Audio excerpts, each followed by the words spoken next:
Hey guys, we are back for Lovecraft Country Season 1, Episode 5, I think. Meet Me in Daegu. Now, this episode is pretty much all in Japanese with subtitles. And it's almost kind of like a filler episode, I guess. It's midway point through the season. And it's kind of a filler episode, but it kind of lets us in on Tick's time in Daegu or whatnot, but it tells the story of the chick that was calling him at the beginning of the first episode, and who called him, or he called and was like telling him that he was gonna die, and she also he also deciphered on the ring that last episode that it said die on the ring that he had. So it tells the story of that chick or whatever. Her name is J-O. It's something like that, y'all. So, okay, let's get started. Don't forget to like, comment, subscribe, share the love. Much appreciated. Appreciate it. I don't know, I just slurred my words. Anyway, I haven't been drinking, I promise. Okay, so it starts off with her. She is at the movie theater, Jaya or whatever, whatever they call her. She's at the movie theater, and it's mostly just her by herself, and then it's like one other couple in there, messing around, and then they end up leaving, and then it's just her in there. And then all of a sudden it goes off into her singing and dancing to. She watched Meet Me in St. Louis with starring Judy Garland.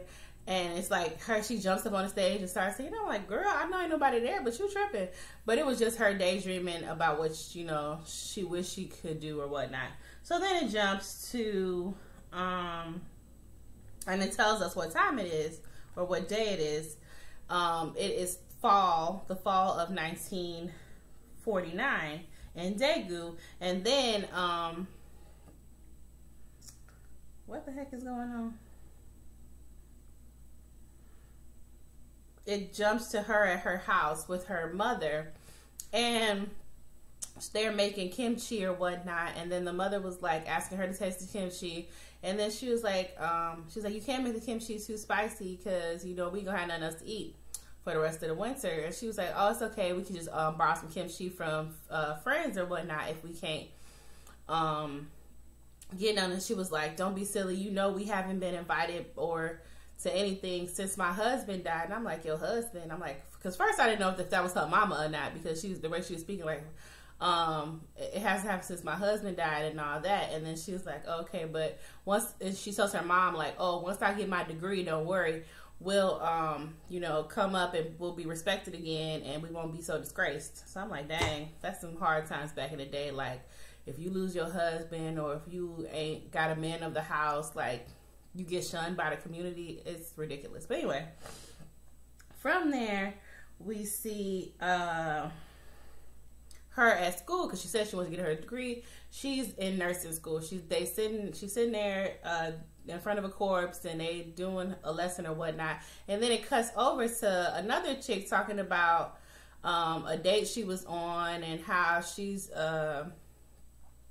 was dating some dude, and everybody's like asking her for her advice, like, how did you get him to fall for you so quickly? And oh my goodness, you may not have to stay in school after all, because I hate this term, and I hate this how they did women back in the day, sometimes still today.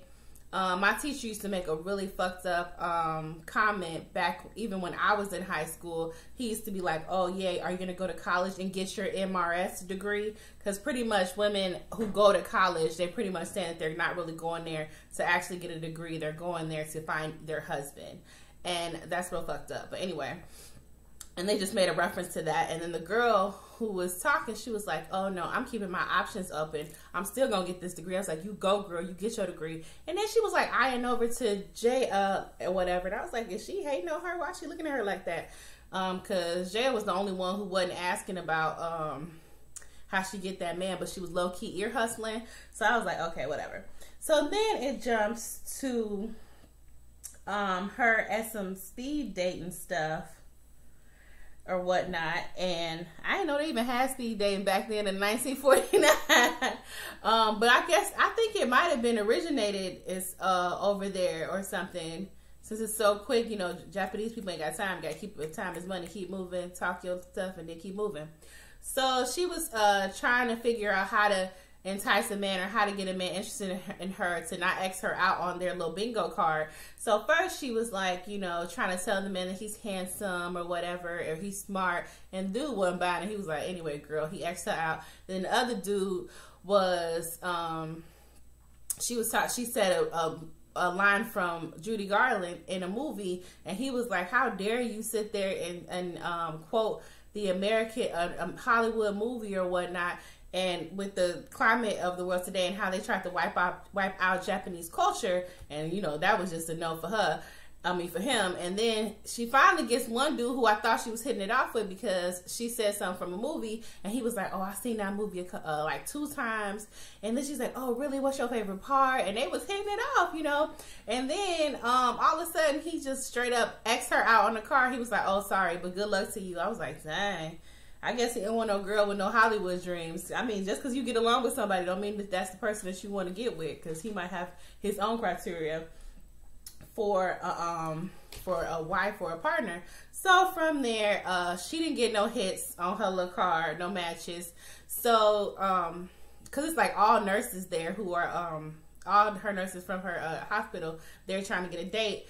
So what happens is she don't end up with nobody, but her little friend again, the one that was talking about how she began with these dudes or whatnot, she's there. She asked her like, hey, Jaya or whatever, why don't you come with us to go get some coffee? And then she was like, no, if I come with you, I'm just going to be like in the way, you know, third wheel type situation. She was like, come on, this dude boring anyway. So at least, but he's some eye candy, and then at least you could be there, you know, to hang out with me. She was like, my mother's going to be so mad if I don't bring a man home, because her mother already told her earlier, like, look, the only way that we're going to bring anything back to pride to the household is if you bring a man home or whatnot. Her mother is just so focused on a man. I'm like, girl, whatever.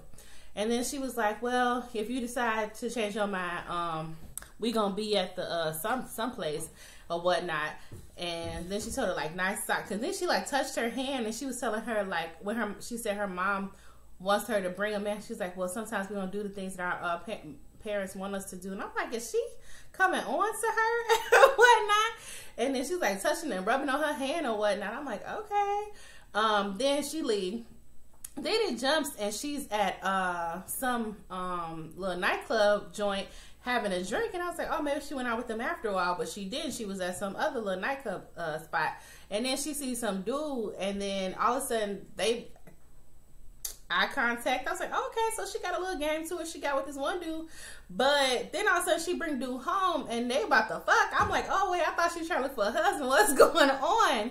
So yeah, I was a little confused. But then they get undressed and they start fucking and shit. I was like, oh well, maybe she's just a lady who just likes promiscuous woman or whatnot.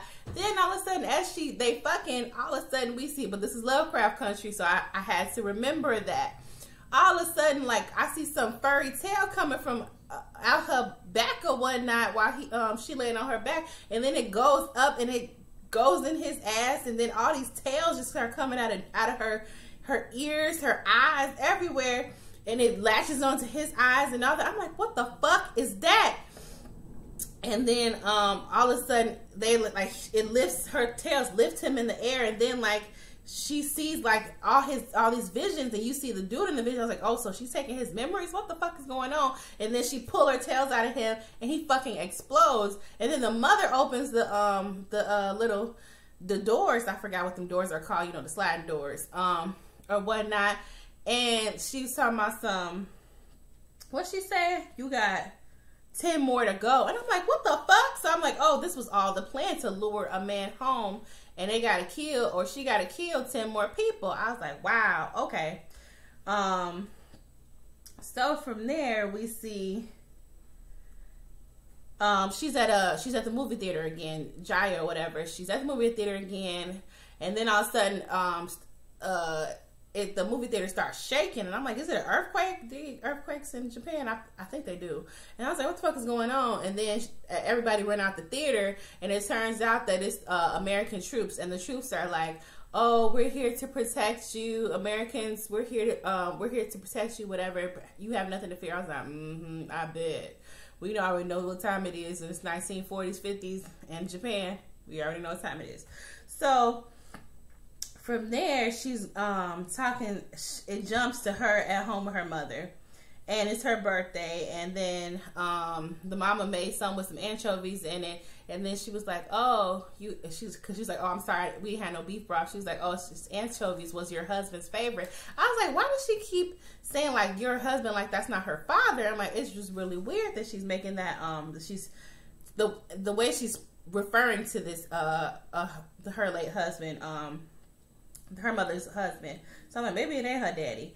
And then she was like, how did you know that? She was like, because whenever she kills somebody, she absorbs their soul. I was like, wait, so you killed her husband? What the fuck? And she's just letting you live there and y'all cool? What's going on? So I'm like, I'm trying to figure out what is going on with this whole thing and how she killing husbands and killing people, and she cool with it, and I'm just trying to figure that out at this point. Well, I'm sure everybody is. So from there, she the mother goes on, and she was like, look, you haven't brought any men home in months. You need to bring some men home, because you know, before that it was saying that they only needed 10 more people, but I guess since she's like Jaya or whatever was like, well, since the war started, it hasn't been easy to get men here. And she was like, well, what about the soldiers? There's plenty of men, Americans here who are sworn to protect us, but are here fucking raping the women and whatnot. Why don't you grab a few of them homeboys and fuck them up? And she was like, yeah, you right, or whatnot. So then it jumps to she's at work or whatnot again. She's working fully as a nurse. I guess she didn't graduate or whatnot. I don't know. Or maybe just her residency. I don't know how this shit works. So they're taking in all the troops, and it's like blood and stuff everywhere, you know. And one of the soldiers tries to attack her, and then like pulls her arm or some type of shit. And then somebody runs up on him and gives him not an anesthetic, something to put him to sleep. Is that an anesthetic? No, I forgot what it is. You know, something to knock his ass out. Probably some morphine or something. And then her little boo friend came up to her again, grabbing her wrist like, "Are you okay?" And she's like, "Yeah, I'm fine. I'll be all right." And I'm like, "Dang, you always trying to, every time she get a chance to come grab and caress her hand, she do that thing." So I'm like, okay, whatever. It's definitely a little homegirl like her. I don't know if she's reciprocating with the liking, but she likes her. So from there, they getting off work, and then they going for a walk home, her and homegirl. So it seems like they've grown close or whatnot. I don't know if they was close before that, but it seems like they've grown close. And she was asking, Jaya is asking, I think her name is Young Ma or Young something, and she was like, why were you talking to that dude or whatnot at work? She's like, I see you talking to him a lot. And then the girl, she was like, why, do you like him or something? I could hook y'all up. So she was pretty much telling her like it ain't nothing like that going on between her. She was like, yeah, you know, I heard you talking, and then she was like, and after she told her she could hook her up with him, she was like, no, my mother wouldn't approve of bringing him his type home. And she was like, what you mean by his type? She was like, a communist. And she was like, yeah. And then, oh girl, you could see the fear in her eyes. She was like, what are you talking about? You don't know what you're talking. She's like, I heard you talking to him about certain stuff. And she was like, don't worry, it's okay. I'm fine with you being different. It's all right. She was like, I won't tell nobody. And then, oh, girl still seemed a little shook. Like, girl, don't you be telling nobody about being I'm a communist or whatnot. So from there, out of nowhere, it's a truck pull up and that chanting going on. And all of a sudden, coming down the street, they just sitting there yelling at this whoever man is a communist, and they just string his ass up and hang him with the and just straight hang him right then and there. No jury, no trial, whatever he was accused of being or whatever, a communist, and this man was just straight up hung. And I was like, what in the entire fuck? So that's why homegirl was so like, girl, don't be telling nobody that you didn't heard anything. You don't know what you're talking about. And then the girl, she was like, she was just so upset that the dude, they just saw the dude dying or get murdered and whatnot. And then she was like, do you see that those American soldiers, they didn't do anything to stop it. And they weren't, they were just sitting there smiling, sitting off on the sidelines. And then, they had a little heart to heart, and then she's like, it's gonna be okay or whatnot. And then as they were talking about the American soldiers, Jaya, she looks off at one of the little white boys or whatnot, and then she's like, I'm gonna take that motherfucker home because he ain't shit for not helping the people that men get murdered. So and then it jumps to at her house again, and it shows like blood all over the fucking walls from like when she brought the other dude home because she done killed him too. So from there, whew, y'all, it's a lot. What happened? From there, the mama was like, good, now they only have one more soul to go. And then we get to learn, then all of a sudden she starts, Jaya or whatever, starts talking, and she says, he loved me. And then she was like, what you mean he loved you? You just met that dude. She was like, no, your husband, he loved me. And then the mama was like, no, that was the wrong kind of, she's like, I could see it in his memories. He loved me. She's like, no, that's the type of love that he wasn't supposed to have for you or for my daughter. That's the wrong kind of love, but you don't know the difference because you're not human. I'm like, wait, what the fuck is she? I mean, I could tell she's not human because she had some tails and shit going on. So we find out what she is and why she's there. So turns out that the body is of the girl is her daughter, the girl's daughter, the lady's daughter, but she summoned a spirit to come to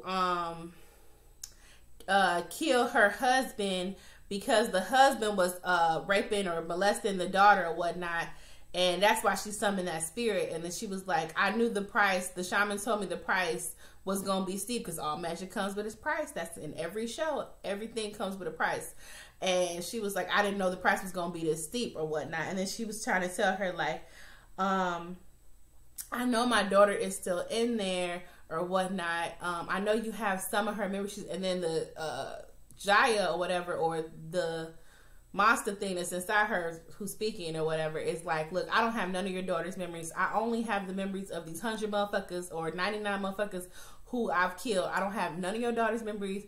And then she starts to hum and sing some song or whatnot, and she was like, see, no, I taught my daughter that song. See, I knew she was in there. I know she's in there trying to fight and get out. And then old girl snapped. She was like, that isn't your fucking daughter's memory. Your daughter used to sing that every time your husband raped her. And your husband picked your ass because you were a pariah to the community because you had a child out of wedlock. And he knew that you would allow for her to get raped and not do nothing. I'm like, damn, that's fucked up. And she's like, get the fuck out of my face. And she told her to get the fuck up out of there. And then the mama looking all sad and shit. I'm like, wow. That's the fucking sad ass reality. Like a lot of fucking women who have kids or whatever, got a bunch of kids or have like or whatnot, they will sit there and allow men to come in and do some fucked up grimy ass shit to their children, fucking pedophiles and perverts, just to say that they got a man. And it's so fucking sick. Like, it's disgusting. But anyway, that's a whole other thing. But I mean, that is some real true shit, and that's real fucked up. But we learned the backstory on what she is and what's going on. So that's how we learned that. So then it jumps to the nurses are at the base, and I thought that they was just bringing them onto the base for some medical attention, but there's a whole nother thing going on. They bring her, all of them, it's her friend, and a whole bunch of other nurses, about 5 or 6 of them or whatnot. And then the a black soldier, he was like, he starts talking, and then another dude is translating. He said that somebody has been giving the communists fucking feeding them information, and it's been coming from the hospital, and then it's been coming from between the hours of this 100 hour and this hour, and that's during y'all motherfucking shift. So who the fuck is the communist? Who is it? And then they all quiet or whatnot, and then he go ask one girl, she's like, are you the communist? She's like, no, and he blows her motherfucking head off. I'm like, god damn, they ain't gonna ask her again or try to shake the person out before they just start murdering. Dude was like, I could do this all day. And then he go to the next girl about to blow her brains out, and his gun, there's, I guess, no more bullets in it. So he says, "Private, you know, come handle my lightweight." And who's the private? Tick or whatever. And I was like, I was wondering we was gonna see some of the main characters in here. So Tick comes in and blows the chick's head off. I was like, God damn. I mean, in war, that's just, in war times, the casualties is just so fucked up, and they trying to flush out a spy. So who was next on the list of asking, are you a spy, is Jo or whatever. And Tick is about to blow her brains out, and then her little boo friend is next to her. She was like, no, it was me, don't kill her, it was me, I'm the spy. So they knock her out and they carry her away, and then Jai was like, no, please don't take her. I'm like, girl, she's admitted to being a communist. Homegirl gone, they go. I'm like, I'm sure they're gonna probably take her, torture her, and fuck her up, but she gone. So she's just really distraught and hurt from that. And then it jumps, and we are at the fall. It jumps to the fall of 1950, and it shows she's standing in front. Jaya is standing in front of someplace that says communist sympathizers or something. Well, translated to that. And then it shows her over at work at the hospital, and all of a sudden she sees in one of the beds Tick, and Tick looked like he got like maybe a broken leg or something, and his face all swole up. And he's trying to, and then she's like, oh, hell no, no, this nigga ain't here. She was, I could tell that she plotted, like, I'm gonna kill him, and she needed one more soul. We already know Tick does not die, so I'm like, okay, so what stopped her from killing Tick? So, and then we go on to see that. So she goes and she sees Tick or whatnot, and then Tick is all frustrated because his glasses is broken, and he start crying and shit. He throw the books, he trying to read the Count of Monte Cristo. Then from there, what else happened? It jumps to her being at home, and she tells her mom, like, oh, I know who the last soul is going to be. It's a soldier at the hospital. And the mom was real happy, like, yeah, I'm gonna have my daughter back. So from there, we see her talking. She walks up to Tick's bed, and she's like, I need to turn your bed. So he had to get up so she can change the sheets and shit. And then they start talking, and then he asked her, could she read the rest of Count of Monte Cristo to him? And then she's like real smugly tells him how it ends and whatnot. She's like, yeah, and it doesn't make any sense because blah, blah, blah. And then he was like, yeah, no, but what she doesn't know is she was telling him the movie ending, and he was like, nah, it doesn't happen like that in the book. He's like, now you gotta read the book because you don't even know how it really went. And then we'll see if you have the same thing. He's like, this for Hollywood, they changed the ending or whatnot. And then she just kind of was like, well, I got to go on my break. So she walked away real fast. So then it's her on her break. And I guess the nurses just played toss the ball during their break. And he outside too, getting some air, talking to one of his soldier friends. And the ball come his way. He catch it. And she's trying to get the ball back. And then dude makes his friend make a thing talking about some, oh, is this the one who was talking about the movie or whatnot, who's a movie spoiler? And then she looked, and he was like, oh, I was just telling him how, you know, our little conversation earlier.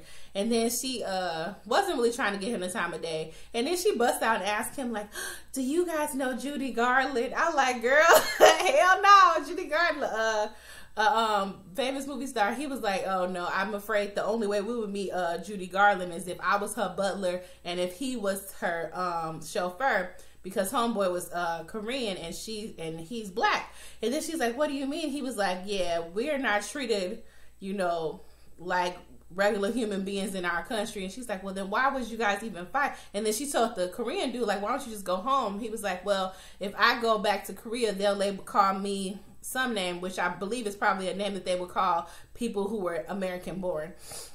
He was like, so she was like, well, why would you stay in that type of country? He was like, it doesn't matter whether I'm here or whether I'm in Korea or if I'm back in America.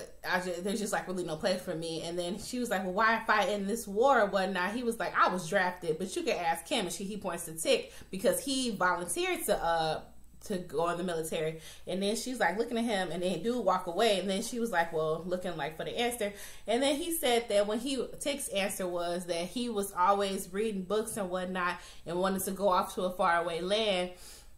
And I guess the military was his escape to do that. But then now that he's actually in the war in a different faraway land, now he back in his books because the shit got real and it's fucked up. And then she was like, oh, okay. And then she learns a little bit about him and how he's oppressed and all that, because, you know, being a black man and everything. So she's kind of seeing him a little bit in a different light. So from there, she goes ahead and she reads him,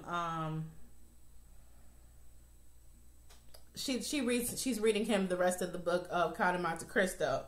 And she goes on and and they're talking at the end of the book, and then she gives him some advice, like, I forgot what it was. It was something that the communist girl told her, and he was like, oh, that's some really good advice. And she was like, yeah, my best friend told me that. And then she kind of started getting mad again, and their little moment was over. And he was like, oh, I'd like to meet her sometime. Sounds like she gives good advice. And I'm like, ooh, no, you don't, homie, because y'all done murdered her. So from there, it jumps to her waiting at the army base or whatnot. And then she was like, I'm supposed to meet Tick for a night on the town or whatnot. And then they were like, oh, those plans are canceled. The Korean dude was like, oh, those plans are canceled. And he was like, come with me. And I'm like, I hope that she ain't in trouble or something, because she knew the communist girl and whatnot. And I'm like, I don't think Tick would do her like that. It seemed like they was bonding. And then, but it was still kind of scary to be walking off. I wouldn't even want to go with dude. I'm like, hell no, I ain't going on to no Navy base. And then especially like the fucking soldiers are being all chauvinistic and saying nasty shit to her. And then he leads her off to like some dark ass room, and she was like, where is Tick at? He was like, stay here and don't move. I'm like, what the fuck? Then all of a sudden a light come on. She's like, Tick, so she's like, Atticus. And then Atticus appears with a rose and shit. And then he was talking about you'll give Judy Garland a run for her money or some competition or something, and then whatnot. And then she told him that he don't have any competition, and he was just setting up a little movie night for them. She's like, how did you even make this possible? He was like, it was his uncle who hooked him up. His uncle, you know, he's talking about Uncle George, who runs has a safe passageway for Negroes.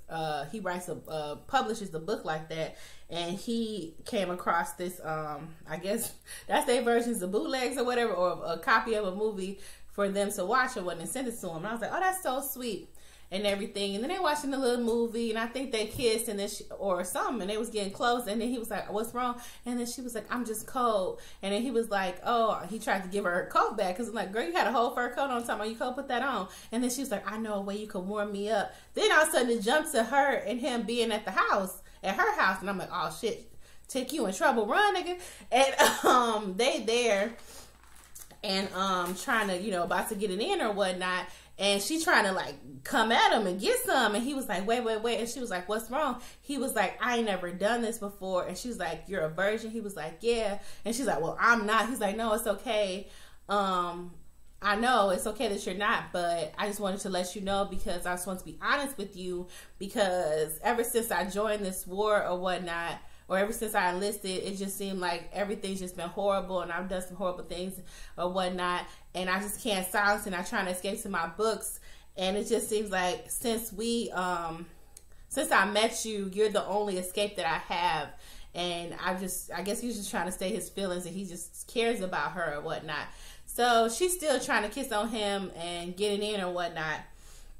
And then out of nowhere, she just couldn't go through with it, because he was like kissing all on her, and they was kissing, and then she couldn't go through with it. So she just throws him out. She's like, get out. And she screams, and get out, get away from me, get out.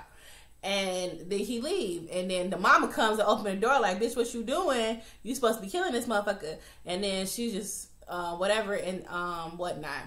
So then it jumps to her back at the army base and trying to see Tick again. And then he comes out. He's like, you need to go. You need to go, girl. You need to go. You gave me blue balls. Get the fuck out. No, he didn't say that. But she was like, you killed my friend. And he turned around like, what? She was like, yeah, y'all all had us lined up and y'all shot so-and-so, so-and-so. She's told him the whole story of how she knew him or whatnot. And he was like, what? Why would you even agree to go out with me if you felt that way or whatnot? And then she was like, because I was planning on killing you, but then out of nowhere, I started having feelings for you or whatnot, and I couldn't do it. We've all done a lot of horrible things. And he was like, well, I'm a soldier. I was just doing what I was told. And then she was like, yeah, but you still are staying up at night. The people that you have killed, you say it's just for war, but the people that you have killed keeps you up crying at night or whatnot. And then she was like, just because we've done all these things, we're both monsters, but you see the good in me. And they was just talking about how they see good in each other and whatnot, and they crying and shit. I'm like, dude, you looking kind of weak in front of your military friends and stuff. And she was like, I couldn't do it. I couldn't kill you because I care about you and all that. And then they start hugging and kissing and whatnot. Then it jumps to them being back in the little theater, their little theater hideout where he had made for them with the little projector. And then all of a sudden she on top of him and they get about to get it on. And I'm like, oh, I hope she, well, I guess she can control her tails or whatnot. And then she was like, oh, I don't want to hurt you. And then she started putting the saddle on and then started riding. And he lasted all of 2 seconds because he's a virgin. So from there,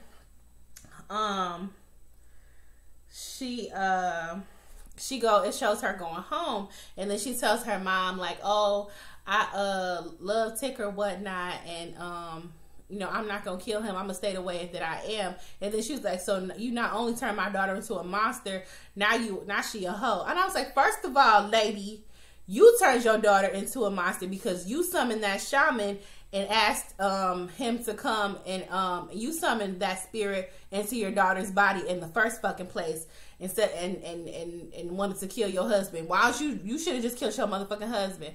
Like, what the fuck? Like, you was a punk ass bitch and you relied on some supernatural powers, and now this is the price that you're paying. And now you ain't got your daughter, you got some 8-tailed spirit thing that's want to get their life on their own. So there's the consequences. Then, but the thing is the spirit wants to bond with the mother. She says, young or whatever, her, what's the name, friend, she loved me, and Atticus loves me, and I think that you could love me too. She's like, no, you're not my daughter, just get away from me. And then she just left or whatnot and went to the other room and closed the door or whatnot. So from there, oh no, but then the mama before that, she was like, yeah, you say they love you, or you say Atticus loves you, but does he know what you really are? Which is true. It's like, he wouldn't feel that same way if he knew what the fuck you was. So and then she scurries away and whatnot. So then it jumps to the winter of 1950, and her and, you know, Tick, they've been all booed up, you know, cuffing season, all that good stuff is happening. And then she's sitting there reading him a book, and then she started reading him about the 9-tailed creature that goes and takes vengeance on men's wrongdoings or whatnot, which is the creature that she is. And as she's telling this story, he goes and he tells her that he's earned enough points to rotate out and to go home. And then she was like, oh, well, that's good for you or whatnot. And he was like, but I mean, I could stay. And she was like, I can't ask you to do that. And then, you know, he's all frustrated. She was like, you don't, and he was like, well, what about if you come with me? She was like, you don't know me. You don't know all the horrible things about me, blah, blah, blah. He's like, I don't care. I know who you are and how we together. And, you know, this is the first girl he gave some pussy, so he just really knows wide open and just really trying to keep the love alive, keep hope alive and all that. So they start kissing and whatnot because, you know, he's saying how much he loves her and care about her, and she crying and shit. So I'm like, this thing does have some human emotion and shit, because if she was just a monster and didn't have no feelings, like, she would have been killed Atticus and killed anybody and didn't get no fuck. So from there, but that's again, probably that's the worst thing, because now the girl whose body it is can't come back and shit. So all of a sudden they start having sex, and then he was like, you know, really hitting it good, you know. So I guess he hit it so good that some of her tail started coming out, and then it came out from her ear at first, and then this one thing, and I'm like, did the tail go up his ass? Because that's what happened with the man at the beginning, when she was, because her tail, she can't control it, but she was like, her eyes were closed, so she couldn't see that her tails were coming out, and then all of a sudden they was on his eyes, but they didn't go through his eyes like with the dude, and then she didn't hurt him, but as she was connecting with him, he was like, ugh, and she was trying to hold her tails off to not go and fully penetrate through him. But as she was doing that, she was seeing visions. But not only was she was seeing inside his soul, but not only was she seeing his whole life, she was seeing his future. So at that point, she was like freaking out, and then she threw him off of her, and then he was like, what the fuck was that? What are you? What did you do? And then she was like, don't go home. You're gonna die. Please don't go home. Please, I'm sorry. Let me talk to you. Let me explain to you. don't go home, but don't go home, don't go home, you're gonna die, you're gonna die, you're gonna die. And he's like, oh, get the fuck away from me, ah! And then he runs off, and then she's screaming like, please just don't go home, you're gonna die. Let me talk to you, whatever. And then, you know, I run the fuck up out of there too. And then she's sitting there looking salty later, and then the mama come home, and she's sitting there, and she's like, mama. And then the mama know the shit just didn't work out, and then she holds her, and then she crying and shit. So from there, they go see that shaman again or whatnot. And as they're trekking over to see the shaman, Jaya or whatever, it looks over and she sees like a fox. I guess that's her true spirit. She sees that as she's going over to the shaman. And then the shaman, which is a woman, shaman, is like, how dare y'all come over here asking me for other shit when y'all only got 99 souls and not 100. And then she was like, please, I just want to, she's like, you want your daughter back or whatnot. But more importantly, Jaya wants to know, she's like, the last person that I tried to do a thing with or whatnot, I saw him die, but not at the hands of myself. I saw, you know, she was like, that's never happened before. Pretty much saying that she saw his future and she ain't never seen nobody's future. She only just see their life. And then she was like, the way you're concerned for this person is the reason why you calling this chick it's meaningless. These mortal things are meaningless for you to even be thinking about. Don't even worry about it, girl. It don't concern you. So she was like, I just want to know, please tell me, is Atticus going to die? And then the shaman lady, she lit a piece of paper, and then she told her, like, you're going to see many deaths or whatnot before your journey comes to an end. So she didn't really fucking answer the question, and then the fucking show go off. So that was it, y'all. So now we know the backstory of that and everything, of the Asian lady who Tick called at the beginning of the first season, the first episode, and then was talking to him last time. So now we know, and apparently now she still stayed as that monster thing, because he called her way later and she still never killed that other person. And I guess she's just sitting there living with her mama, and they just making kimchi and shit and shit, kicking it. But that was it, y'all. What y'all think gonna happen next? I'm really excited, or not excited, I'm really anxious to get back to the storylines of Ruby and William and all the other shit and all the action. This was good, but I'm ready to get back to the nitty gritty. Y'all, what y'all think gonna happen? Put it down below. Don't forget to like, comment, and subscribe. Love you, love you, love you. Peace. Bye.